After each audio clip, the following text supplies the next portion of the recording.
ता छाती रे मो फुटे कंटा करदेलु मत तोर दीवाना चाहानी तो छुरी धार चिरी देला मन मोर हे गली प्रेम रे तो मस्ताना एमिति सोते सारा दिलो मन को मोर चुरी नीलो एमिति सोते सारा दिलो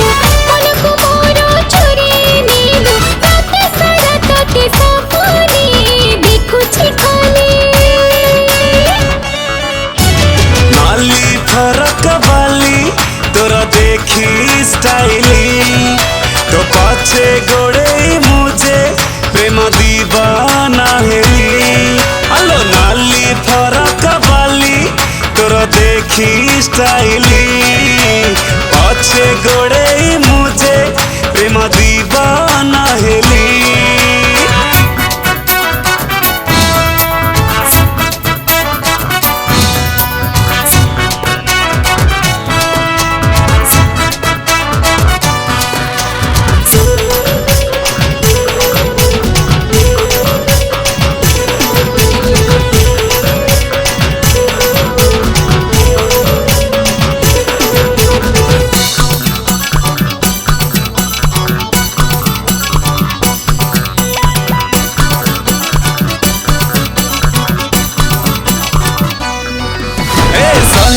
सहे तू लागू हटी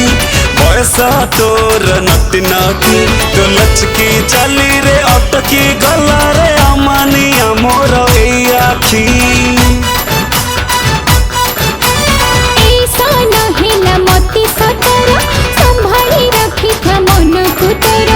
अनिया हे तो घर को जीवी पड़े जाओ हम हाथ गंती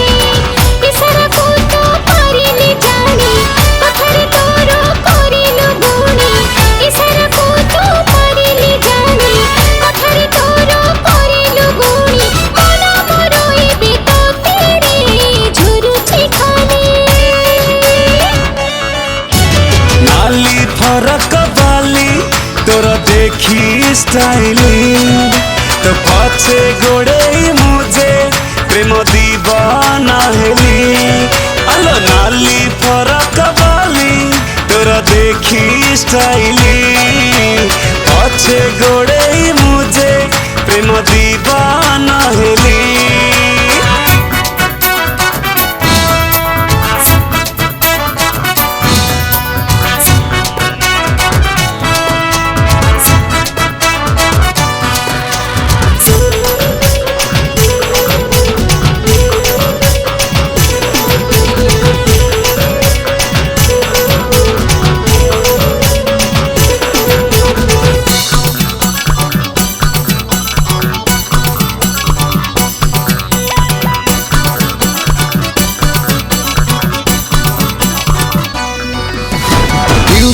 डार्लिंग मो भारी सियाणी हृदय कुमोर नहीं चिकिणी नाली पट साड़ी ओढ़ाणी टाणी आसबू के बेलो मो घर मणि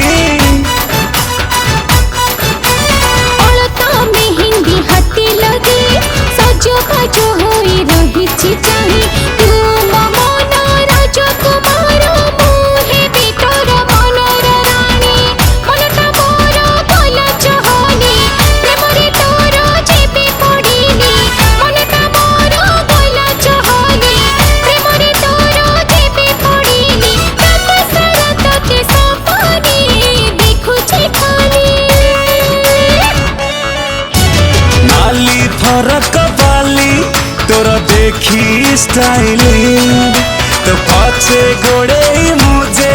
प्रेम दीवाना हेली अलो नाली फरक वाली तोरा देखी स्टाइली पाछे गोड़े मुझे प्रेम दीवाना हेली।